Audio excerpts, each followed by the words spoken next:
Olá, minha gente. Inicialmente eu quero convidá-los para que possam se inscrever no meu canal e também dar um joinha lá no sininho, certo? Para você receber as notificações futuras. Hoje nós teremos dois temas importantes. O primeiro é o segmento do último vídeo que fiz e o segundo é sobre o trágico assassinato que foi cometido contra um filho de Lampião na cidade de Buritis, em Minas Gerais. Então é o seguinte. No último vídeo, que foi um segmento do penúltimo vídeo que fizemos, eu falava sobre a questão da coincidência dos nomes e sobrenomes que Virgulino Ferreira da Silva utilizou na sua clandestinidade, na sua sobrevida. E isso consta do livro de Geraldo Aguiar, nosso querido escritor e fotógrafo de São Francisco, em Minas Gerais. Essas informações estão contidas nesse livro. E como eu venho sustentando essa tese da sobrevida de Lampião em Minas Gerais e em outros estados da federação, eu vou começar falando o seguinte, voltando um pouco a Angico, até porque para ilustrar as inconsistências e as incongruências que aconteceram nessas notícias, nessas narrativas, que na verdade foi muito mal elaborada. Olha, já dizia minha avó, não existe uma mentira que um dia ela possa se transformar em uma verdade.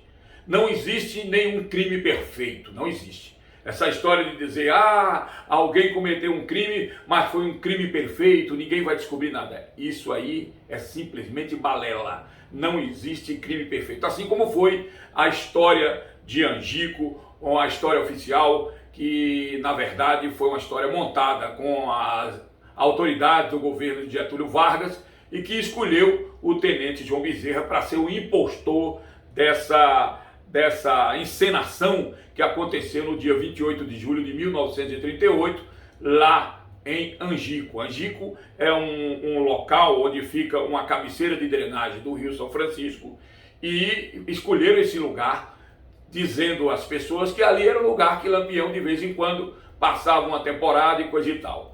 Então, bem, para ilustrar um pouco mais, para vocês entenderem e a gente dar por encerrado essa situação, eu vou só relembrar de algumas inconsistências para que caia por terra esse teatro, essa mentira que foi criada lá em Angico. Olha, na tarde do dia 27, havia inclusive uma feira lá em Piranhas, e aí o Pedro de Cândido, que era um soldado da Polícia Alagoana infiltrado junto a Virgulino Ferreira da Silva Lampião, ficou dando uma de que estava ali fazendo compras para o grupo, ou seja, para o bando e coisa e tal, pererê, sem ter nenhum tipo de cuidado para que as autoridades, no caso o tenente João Bezerra, que comandava uma tropa ali em Piranhas, pudesse notar. Mas isso, minha gente, foi tudo combinado.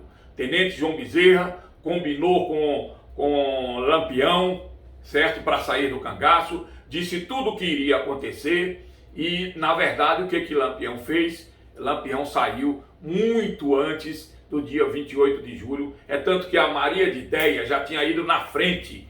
Por último, quem saiu junto com o Lampião foi o seu irmão mais novo, Ezequiel, que veio do Piauí para dar todo o destino como ele ia fazer depois de 6 meses para chegar no Piauí, Félix da Mata Redonda e o Luiz Pedro. Saíram os 4 juntos de lá. Pois bem, ficou um grupélio só lá de Zé Sereno e tal.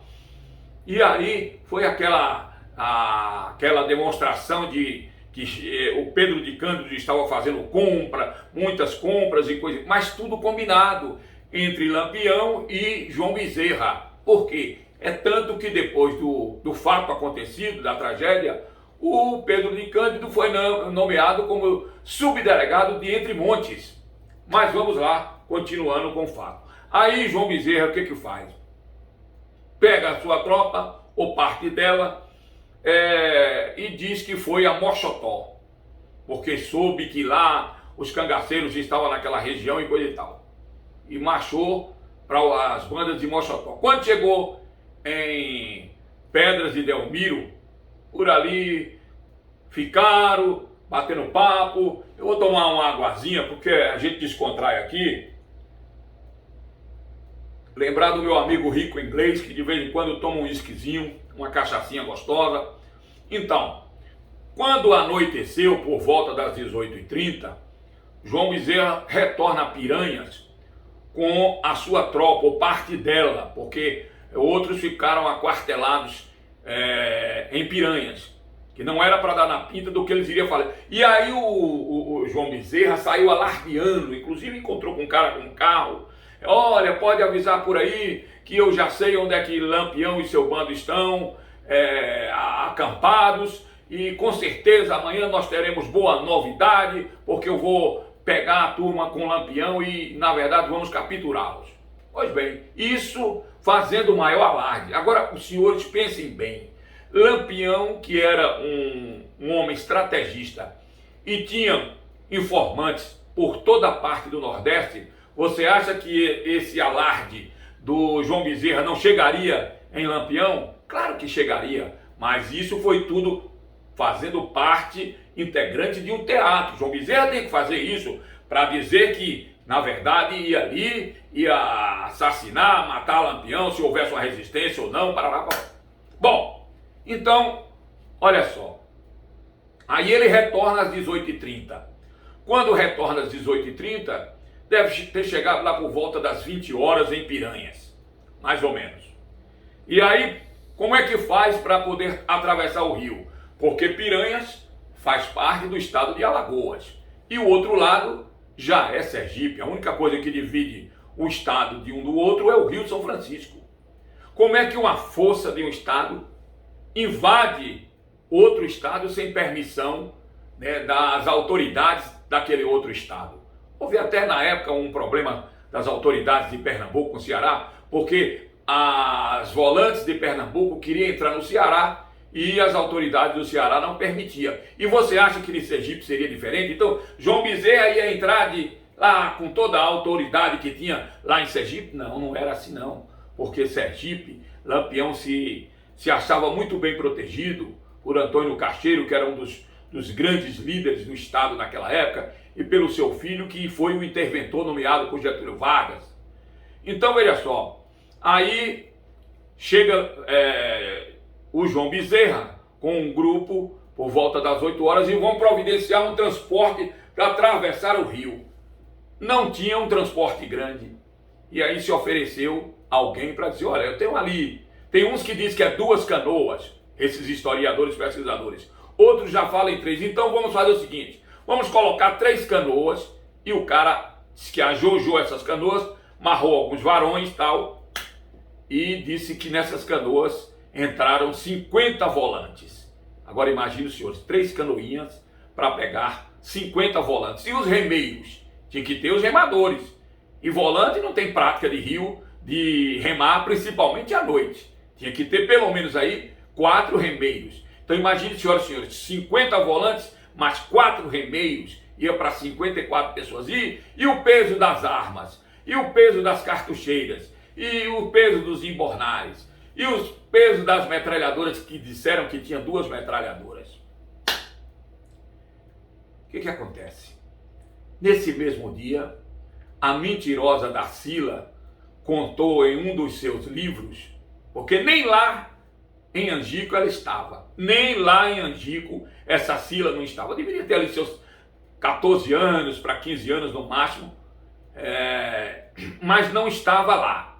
Como é que ela, nos seus livros, inventa que por volta dali das 5h30 da tarde, por ali 6 horas, a Maria de Ideia, ou seja, depois Maria Bonita, convidou ela para ir pitar. Naquela época eu falava, não era fumar, era pitar. E subiram as duas numa pedra, segundo a Cila, e estão pintando. A Cila disse que viu, né, umas luzinhas assim. E aí a Maria de Ideia, não, ali deve ser vagalume. Olha, já ando cansado dessa vida, nós temos que acabar com isso. Eu já falei com o Virgulino e tal, mas se as volantes de Alagoas chegaram até nós, não vão fazer nada conosco, porque nós temos garantia daquele outro e por aí vai. Mas veja só, as mentiras, né, as incongruências que surgiu depois de muitos anos, de 30 anos, com Silas, com Candinheiro, com Zé Sereno, com esses caras que na verdade não tiveram nenhuma credibilidade. Porque se você for analisar, esses cangaceiros que se entregaram em Jeremoabo depois de 2 meses, que estavam ali escondidos na fazenda Cuiabá, próximo ali a Angico, se entregaram depois de 2 meses em Jeremoabo. E nenhum deles ficaram presos. Nenhum deles tinha uma certidão de nascimento, uma identidade, nada, e foram tratados e reconhecidos com suas alcunhas. E depois, todo mundo foi viver sua vida. Quando é depois de 30, 40 anos, Dona Cila aparece, que vivia com Candinheiro, e alguém bota na cabeça dela para que pudesse escrever livros. Aí ela chega com essa mentira. Mas vamos chegar onde é que eu quero. Aí João Bezerra atravessa o rio. Uns dizem que eles vieram pelo alto, lá das Perdidas. Se você vem pelo alto das Perdidas, você vai descer para chegar lá embaixo onde possivelmente estariam as barracas dos cangaceiros, onde tem o leito dos riachos, onde faz uma bifurcação entre 2 riachos. Pois bem, aí outros já dizem, inclusive o próprio João Bezerra em seu livro, escreveu dizendo que ele veio seguindo de baixo para cima o leito do riacho. E olha só, isso foi 3h30 da manhã. Antes de 3h30 da manhã, ele mandou alguém na casa de Pedro de Cândido para buscá-lo, porque Pedro de Cândido tinha que dizer onde é que o grupo de Lampião estava escondido. Mas ali já estava combinado. Pedro de Cândido tinha que fazer sua cena, porque já tinha sido combinado tudo o que iria acontecer. Aí o Pedro de Cândido disse para o soldado que foi buscá-lo: olha, fala com ele que eu não posso ir, que minha esposa está grávida, eu acho que tinha ganhado neném, não sei ao certo, tá? E aí chegou no tenente: olha, o homem disse que não vem não, porque não pode, porque está fazendo companhia à esposa e não sei o quê. E isso, o tenente João Bezerra e com sua tropa, chuva, embaixo de chuva torrencial, olha o frio e a chuva, essas armas todas molhando, cartucho molhando, arma molhando, água possivelmente entrando de cano de rifle, de fuzil, sei lá. Aí, não, vá lá e traz esse cara de qualquer jeito. Pedro de Cândido já sabia dessa encenação que tinha que fazer e veio. O irmão Durval falou: fala logo, Pedro, diga onde é que tá, bora lá e tal. Marcharam para lá. Senhoras e senhores, como é? Aí disseram: olha, são 3h30 agora. Daqui para 4 horas a gente chega lá no esconderijo, no coito.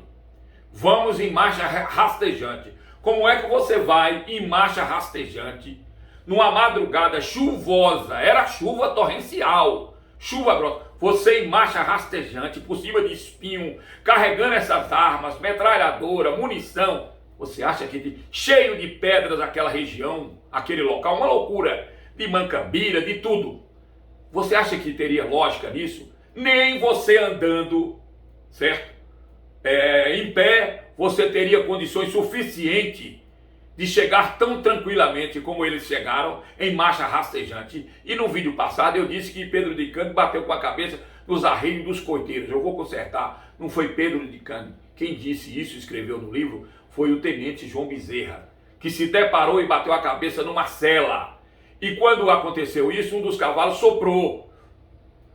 Olha, e esses animais que estavam lá eram de coiteiros, no plural, não é no singular, no plural, coiteiros. Aí eu desafiei os historiadores e os pesquisadores, essa turma aí de blogs, né, de canais no YouTube sobre o cangaço, todos vocês, eu desafiei.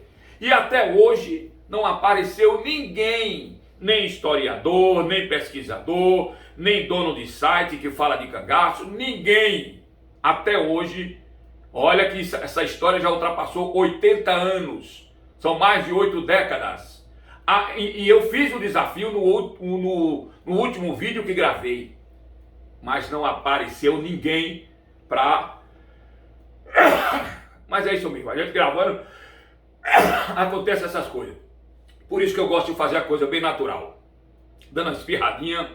Então não apareceu ninguém para me desafiar, porque eu disse, olha, eu estou desafiando a cada um dos pesquisadores, historiadores, blogueiros, donos de sites, seja lá o que for, para dizer quais os nomes dos coiteiros que pernoitaram lá na Grota do Angico com um bando de Lampião. Quais os nomes? Da onde é que eles vieram? Por que que eles pernoitaram lá? E por que, agora a principal, e por que que numa refrega, como diz rico inglês, numa refrega de combate, nenhum desses coiteiros foi atingido por nenhuma bala de ninguém, nem de um lado nem de outro. Quer dizer que 11 cangaceiros foram alvejados e um soldado. E os coiteiros fizeram o que da vida deles? Para onde foram esses coiteiros? Da onde vieram? Quem eram? E os cavalos dos coiteiros? Ninguém nunca falou sobre isso. Ninguém.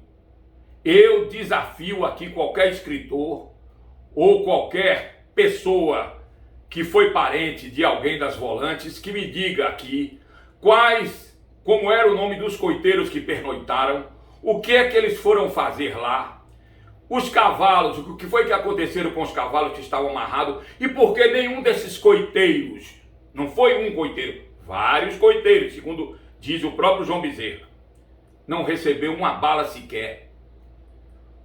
Por que o Durval e o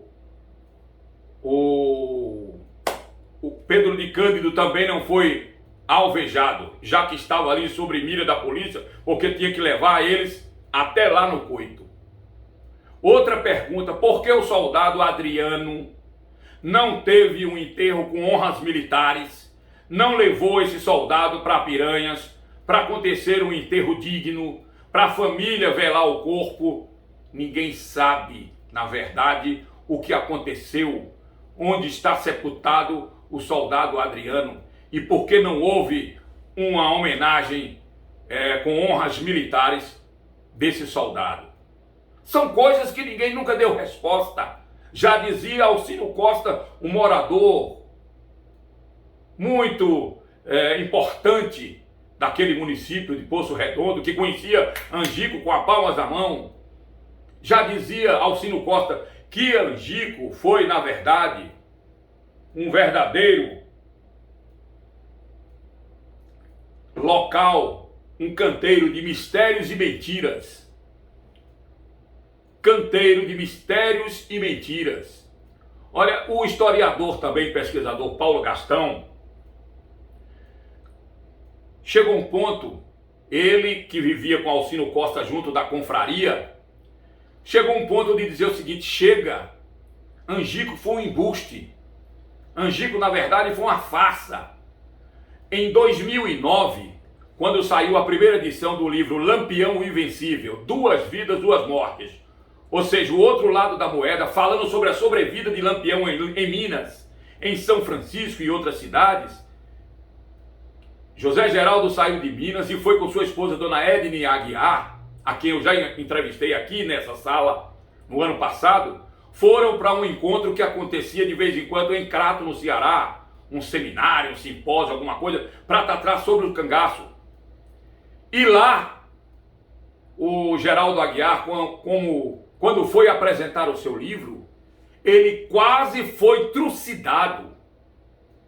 Quase. E o líder desse grupo era o Antônio Amauri, um dentista que se arvorou a ser o pai, né? O pai ou o papa das histórias do cangaço, porque ele nada mais fazia do que comprava muitas vezes pessoas que disseram ser cangaceiros, que nenhuma prova tinha suficiente de que essas pessoas realmente viveram no cangaço, como Balão, Criança, Sila e companhia. Porque essas pessoas nunca... A polícia, por que não prenderam? Porque não tinha crime nenhum, então não eram bandoleiros, não eram cangaceiros. E aí eu sei que Geraldo Aguiar foi quase trucidado quando trouxe essa verdade da sobrevida de Lampião. Ele ficou hospedado no mesmo hotel que Paulo Gastão ficou. Paulo Gastão, um dos homens mais respeitados que teve sobre o tema cangaço. E chegou ao ponto, depois que conversou com Geraldo Aguiar, que viu a possibilidade, realmente, que ele já falava nisso, que era um embuste, ali, essa história de Angico, e ele abriu os olhos para a possibilidade de Lampião realmente ter saído muito antes daquilo e ter ido embora para Minas, como era o sonho de Lampião. Agora, outra coisa que eu vou deixar para vocês. Vocês acreditam ou não que aquelas 11 pessoas dadas como assassinadas lá na Grota do Angico foi dublês? Foram pessoas parecidas? Olha, o próprio Lampião, que disseram que era Lampião, segundo pesquisa, foi um ladrão de cavalos que cumpria pena em uma das cadeias em Alagoas e foi levado para lá para o sacrifício, porque parecia com Virgulino. E eles foram procurando já há algum tempo, dentro das cadeias, pessoas que pareciam com esses cangaceiros.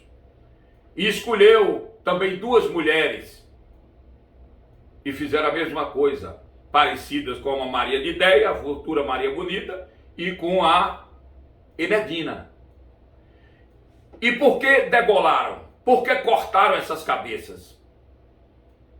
E machucaram essas cabeças, principalmente a do suposto Lampião? Porque era justamente para que não houvesse uma necrópsia, ou seja, uma análise de cada corpo feito por legista. Porque como é que você vai fazer a perícia de um corpo sem a cabeça? Como é que você vai fazer a perícia de um corpo só com a cabeça?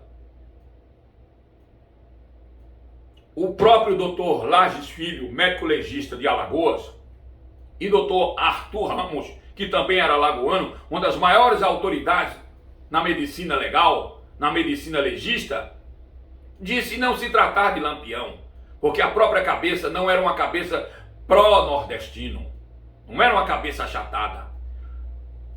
O sistema, a arcada dentária, não trazia nenhuma aparência com a arcada dentária de Virgulino Ferreira da Silva. Era uma arcada dentária que tinha dentes pequenos, microdontia.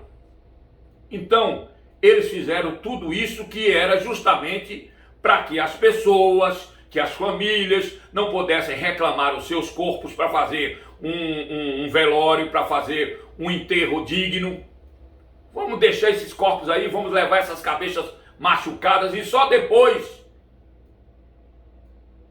de alguns dias que levaram essas cabeças dentro de latas de querosene com produtos, a exemplo de sal grosso, de vinagre, enfim. E ali foram expostas essas cabeças em uma escadaria que foi feita lá no centro de Piranhas. E muita gente, quase na sua totalidade, disse: não, aí não tem cabeça de Lampião, não tem cabeça de Maria de Ideia, a Maria do Capitão, não tem cabeça disso, não tem cabeça daquilo. E a polícia tinha que sustentar. E aí o que aconteceu? Os cangaceiros do grupo de Zé Sereno tiveram que se entregar em Jeremoabo, porque iriam ser caçados de qualquer jeito.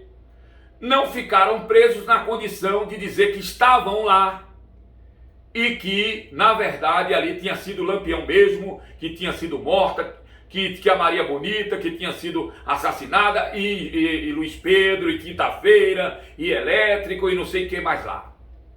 Se eles não garantissem isso ao longo de suas vidas, eles sofreriam. Vocês sabem que houve 5 agentes da Volante que depois foram assassinados misteriosamente. E Pedro de Cândido, vocês se lembram que também foi assassinado misteriosamente? E Benjamin Abraão, em 1900, que fez um filme, suposto filme em 1936, foi também assassinado misteriosamente.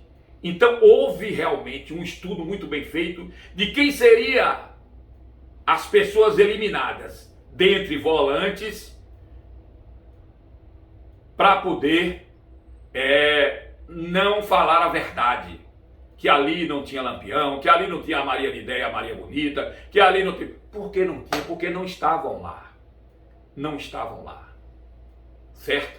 Mas essas pessoas tiveram até o último dia de suas vidas manter esse segredo, porque senão com eles iriam acontecer a mesma coisa que aconteceu com Pedro de Cândido, com Benjamin Abraão e com outros volantes que foram assassinados também. Então, ó, todo mundo colocou a boca no saco, João Bezerra inventou de escrever um livro, e foi assim. E foi assim.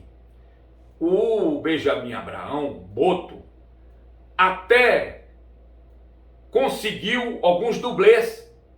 Porque se você analisar aqueles filmes, um filme que ele fez, qual a garantia que tem de que era o grupo mesmo de Lampião ali?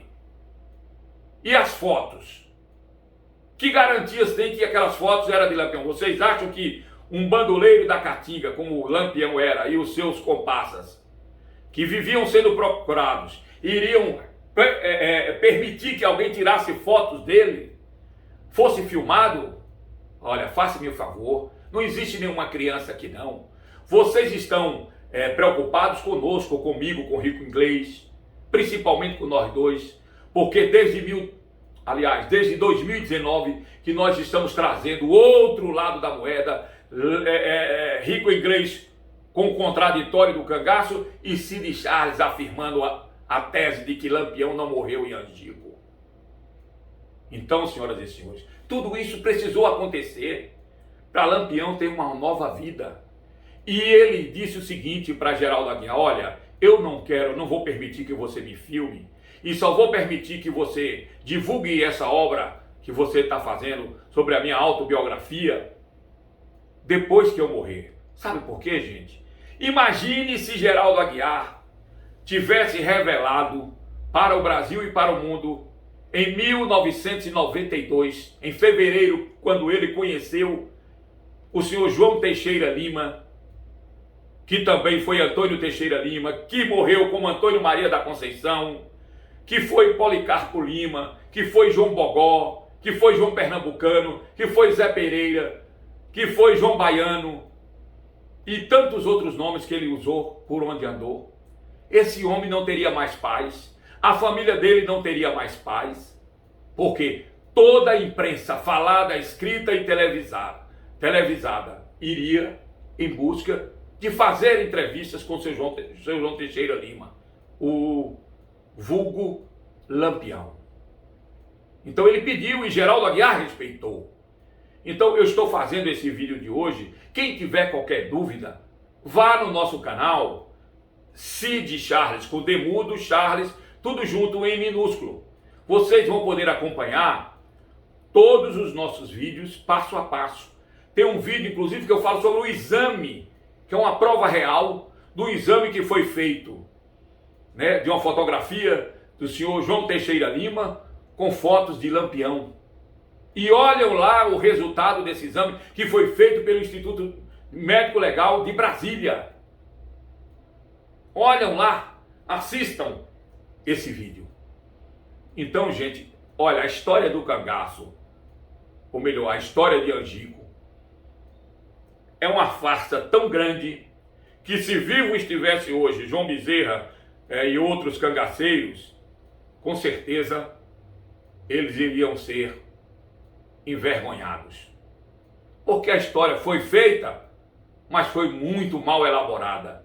Mesmo se fosse bem elaborado esse ocorrido, mesmo assim, a verdade um dia iria aparecer. E a verdade apareceu. A verdade apareceu. Eu convido vocês para adquirir o livro de Geraldo Aguiar, Lampião, o Invencível, Duas Vidas, Duas Mortes, o outro lado da moeda, que vocês vão conhecer a sobrevida de Lampião, em Minas Gerais, em outras cidades, em outros estados. E eu convido vocês também para adquirir o livro de Rico Inglês, Angico Nunca Aconteceu, porque Rico Inglês desfez toda a farsa, toda a mentira e desafia qualquer pessoa até hoje, qualquer pesquisador, e qualquer historiador a enfrentá-lo num debate. Tenho certeza que da mesma forma, se Geraldo Aguiar fosse vivo, faria a mesma coisa, porque teria mais argumento para mostrar os 7 meses que ele conviveu com o seu João Teixeira Lima. Minha gente, Lampião e Maria Bonita tiveram 10 filhos em Minas Gerais. Desses 10, já tinham, até o ano passado, tinha falecido 3. Inclusive eu fiz uma amizade com uma mulher muito bacana, uma pessoa porreta, que está lá viva em São Francisco, mora próximo à casa de Geraldo Aguiar. E essa mulher com a sua família, seu pai, o pai dela veio de Remanso e nunca mais voltou para Remanso. Ele tinha uma fazenda ao lado da Buriti do Meio, que era uma das fazendas de Lampião, na margem esquerda do Rio São Francisco. Uma fazenda que Lampião tinha muito grande. Era uma extensão bastante grande na beira do rio, essa fazenda. Tinha outra com tendas, distante de 30 quilômetros uma da outra. E teve outras várias fazendas em Minas. Foi dono também de comércios em São Joaquim, município de Januária. Então veja só. Eu vou deixar para vocês, com muita tristeza, um vídeo que aconteceu, um assassinato no dia 26 de maio, agora, a última sexta-feira do mês de maio, envolvendo um filho de Lampião. Eu gravei um vídeo com ele, vocês vão poder assistir aí. Filho de Lampião em Minas Gerais deseja fazer DNA. Ele deu uma entrevista à TV Rio Preto, de Buritis, de Minas, e nessa entrevista ele afirma para o repórter que tinha certeza que o pai dele era Lampião. E ele tinha vontade de fazer o exame de DNA com qualquer parente de Lampião ou de Maria Bonita, sua mãe, que lá era conhecida como Maria Teixeira Lima, Maria de Brito Lima. Então, na sexta-feira, dia 26, Tadeu Teixeira Lima foi assassinado. Ele, por muitos anos, foi proprietário da zona rural, no lugar por nome Vila Serrana, distrito de Buritis de Minas. Ele era dono de um pesqueiro, ou seja, de um pesque-pague. E poucos dias antes, ele foi no município de Urucuia, que fica próximo, resolver uma pendenga que tinha de uma terra de um irmão dele, também já falecido, que ele fez um arrendamento dessa terra para uma pessoa. Depois ele ficou sabendo que essa pessoa sublocou, ou seja, arrendou para outra pessoa. E nessa pessoa que ele tinha feito esse arrendamento, não poderia fazer esse arrendamento para outra pessoa. E ele foi lá para resolver isso. Eu não sei de fato o que aconteceu, só sei que na entrevista, vocês vão ouvir a entrevista, que um repórter da Clube FM de Buritis fez com um agente da Polícia Militar, que pôde ir com os seus comandados fazer ali uma vistoria, isolar a casa, a área. O Tadeu foi assassinado dentro de sua casa. A informação que a gente tem é que a sua esposa correu com a criança ou com as crianças que tinha.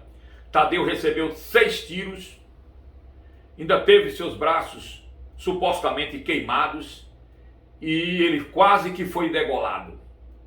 Vocês vão acompanhar essa reportagem agora com exclusividade aqui no nosso canal, o canal Cid Charles, o único veículo de comunicação fora de Buritis que está trazendo essa matéria para o Brasil e para o mundo.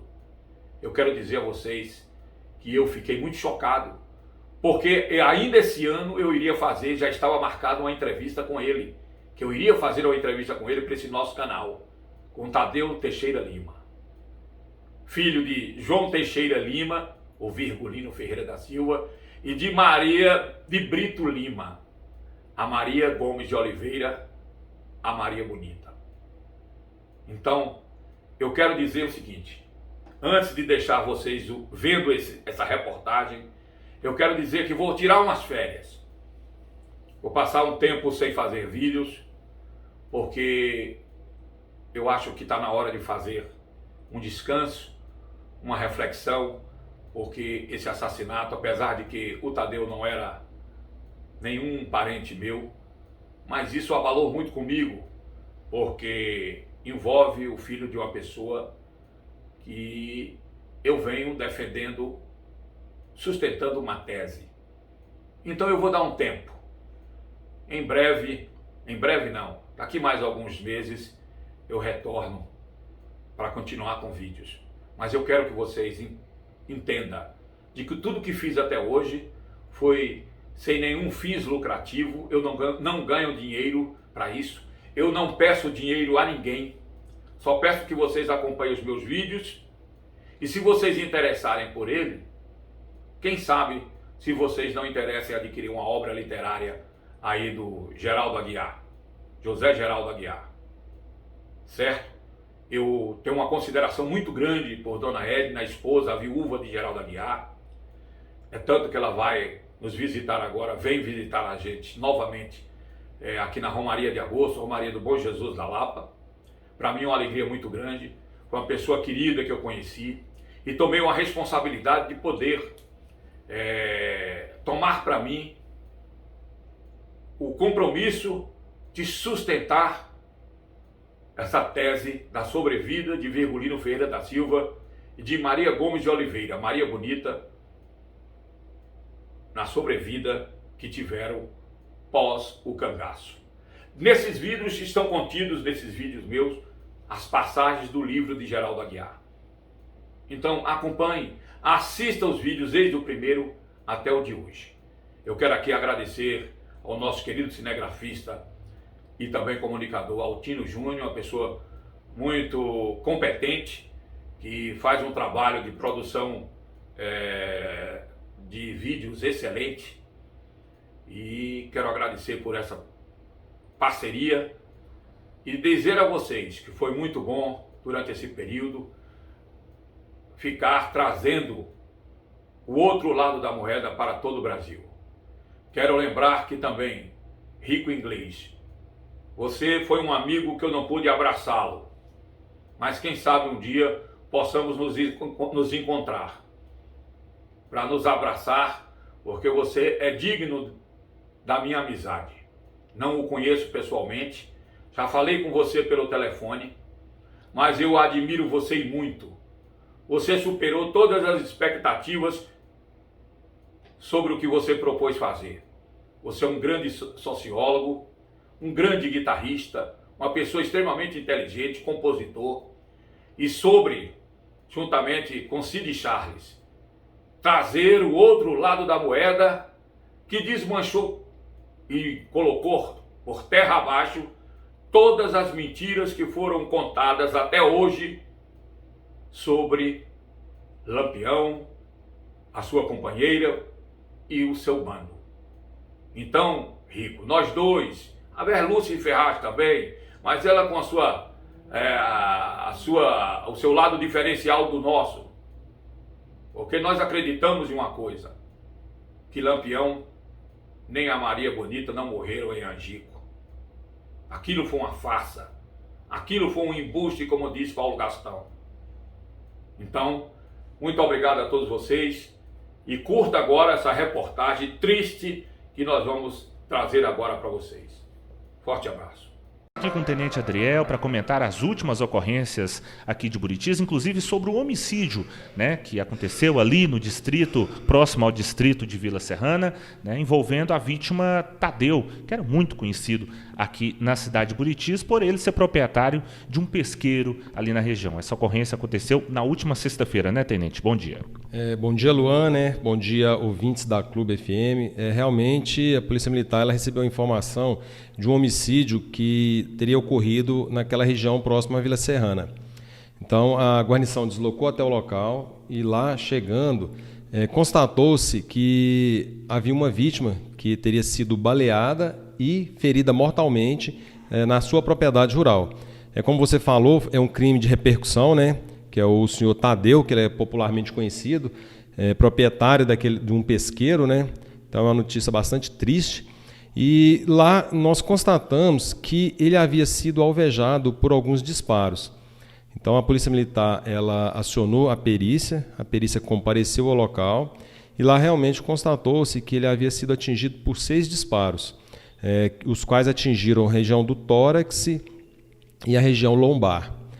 No local também constatou-se que havia um animal, um cão, que foi mortalmente ferido também, tinha um projétil de bala alojado nele. A perícia abriu o animal e constatou-se, né, que havia um projétil alojado nele. Então, a partir daí, nós começamos as investigações, né, os levantamentos de possíveis autores, de quem seria que teria cometido esse crime bárbaro. Tivemos informações de familiares que no dia anterior o senhor Tadeu ele teria deslocado para Urucuia, no local que um irmão dele, que hoje é falecido, possui um lote, um assentamento. E que esse lote havia sido um motivo de um desentendimento. Ele havia sido alugado por uma pessoa e essa pessoa teria novamente realugado por outro valor. Então o Tadeu deslocou lá para verificar essa situação e regularizar esse impasse, né? Tivemos informações também que ele, nesse deslocamento lá, ele teria trago alguns animais na caminhonete dele e deixado lá no pesqueiro dele. Então, foi um crime brutalmente. A perícia nos relatou que ele, apesar dos disparos que o atingiu, ele teve o pescoço também lesionado, né, cortado, bem como ele apresentava uma queimadura nos braços. Não se sabe se realmente foram os autores que provocaram essa queimadura. Então, a Polícia Militar continua, né, nos rastreamentos, a Polícia Civil nos devidos levantamentos, e a gente tem muita esperança que em breve a gente consiga identificar, localizar e prender o autor ou autores, porque até então a gente acredita que possa ser até mais de um que praticou esse crime contra o senhor Tadeu. Então tá aí um crime bárbaro que aconteceu aqui em Buritis na manhã da última sexta-feira, né? A vítima, popularmente conhecido como Tadeu, de 62 anos, foi morto, né, na sua propriedade ali próximo ao distrito de Vila Serrana. Houve também outras ocorrências, né, que a gente tem que passar para a nossa comunidade. Sim, exatamente. No domingo de manhã, a Polícia Militar ela foi acionada aqui no centro da cidade, relatando uma ocorrência de lesão corporal. Chegando lá, deparou-se com um homem e uma mulher. E essa mulher ela estava ferida. Ela relatou que tinha sido agredida